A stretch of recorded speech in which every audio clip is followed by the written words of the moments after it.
Good afternoon. My name is Ricardo. I worked with Samuel and Jurandy. Samuel is an undergraduate student that helped us a lot. Jurandy is our advisor. I work at DevTech, the FIT group, and we are jointly with the laboratory of Unifesp, GIBIS. The content for today, we will present you mostly the ideas behind our approaches. We focus mostly on motion features. I'll tell you what our overall we did, the experiments in itself, some results, and what we expect to do to keep working on. Why? Well, the data set that for the task, they are mostly soundless videos, no sound. For visual exploration, there's no changing scenes also. There's no like one scene coming to another and repeatedly changing. So it's only a static scene with a low movement, a level of movement around.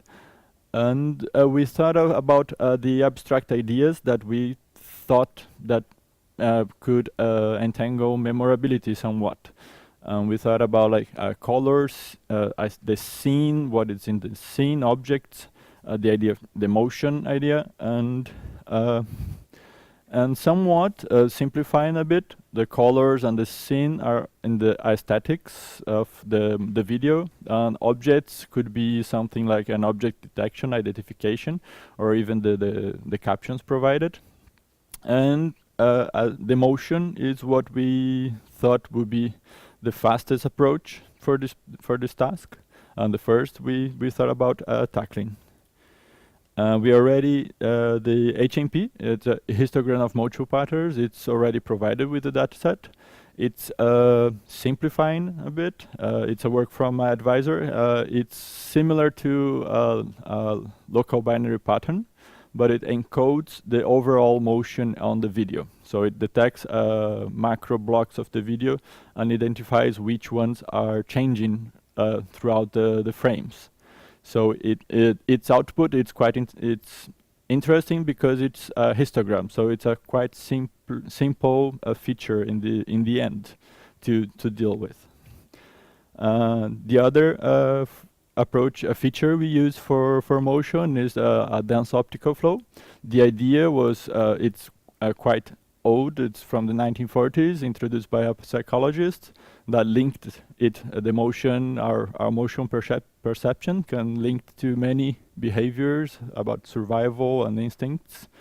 And we thought, and we are using a dense optical flow version by Gunnar Farnbach. It's easily available with OpenCV. There's a hyperlink there. Its work. It creates its output is not so simple as a simple histogram. For example, its output it's a video format. So we input a video and it outputs another video with that idea of the identifying where the movement is happening and some intensity of it. Okay, so we have an extra information that it's location of the movement in the video. For long memorability, we approach it in a simple manner with the HMP, where we gave two models, a KNN regressor and a support vector regressor, and directly fed them the HMP features. And we have some on the dev set. We have some results, and we submit the best results on the dev set, where we have these results on the Spearman 0.1. MSA quite kind of reasonable.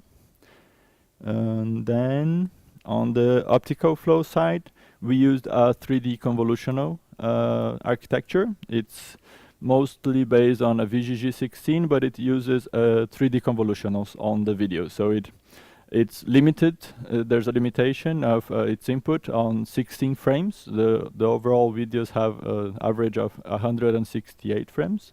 So on for the input of training, we use some kind of we chose randomly 16 subsequent frames for feeding the model.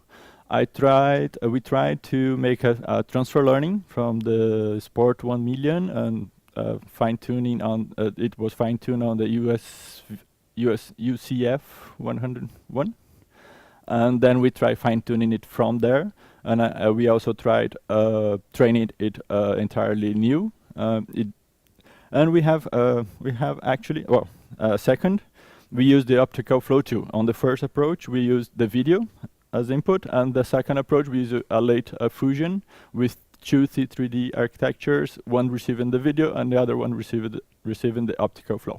Okay, and these are the results of the MSE. Sorry, it's much lower. For example, if we could compare with the long memorability, but it's not quite comparable.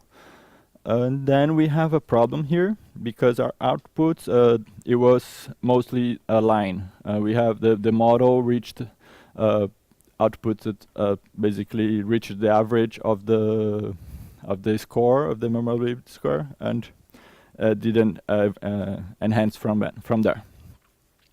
Some errors and future works, like we know that one mistake that we probably did is to use 16 subsequent frames. It represents like half a second as an input, so the motion of the video, it's quite very not representative probably in a half a second, so we can enhance a different input pipeline. I spent too much time trying to make the C3D kind of work, so we could maybe explore more on the captions or other features that we had on the beginning of the presentation. So what we can do next is test different input pipelines, different outputs. Oh, I forgot a simple detail here. I have a multi-output.